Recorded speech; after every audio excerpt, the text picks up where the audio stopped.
এমন একটা ছেলে যে নিজের স্কুলের বারিন্দায় গিয়ে ফ্রি ফায়ার গেম খেলতেছিল, কিন্তু তার টিচার যখন দেখে সে ফ্রি ফায়ার খেলতেছে তখন তাকে ডাক দিয়ে নিয়ে এসে বলে যে এই গেমটা তোমার জীবন নষ্ট করে দিবে, তোমার জীবনের আসল লক্ষ্য হচ্ছে শিক্ষা অর্জন করা। কিন্তু ওই ছেলেটা কখনোই এই কথাটাকে রাইট মনে করতো না। ইভেন সে তার টিচারে অবাধ্য হয়ে প্রতিদিন গেম খেলতো। এটা নিয়ে তাকে তার বাসায় কমপ্লেন করা হয়েছিল। যখন কমপ্লেন করে তখন তার বাবা মাও তাকে অনেক মারধর করে। তাও কেন জানি সে গেমটা ছাড়তে পারে নাই। অ্যান্ড একটা সময় এমন হয় যে তাকে বাসা থেকে বের করে দেওয়া হয় এই গেমসের জন্য, কিন্তু তাও সে হার মানে নাই। সব থেকে আশ্চর্যজনক বিষয় হচ্ছে মাত্র 1.5 জিবি র্যামের একটা ফোনে সে গেম খেলতো। আমরা যেমন 2019 সালে ফ্রি স্টাইল নিয়ে লাফালাফি করতাম, সে কখনো ফ্রি স্টাইল খেলতোই না। সে সবসময় চাইতো যে আমি একজন টুর্নামেন্ট প্লেয়ার হব।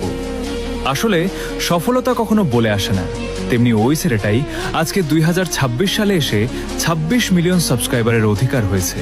শুধু তাই না, তাকে গেরিনা থেকে স্পেশালি অ্যাওয়ার্ড দেওয়া হয়েছে। তার প্রতি মাসের ইনকাম 30 লাখ টাকারও বেশি।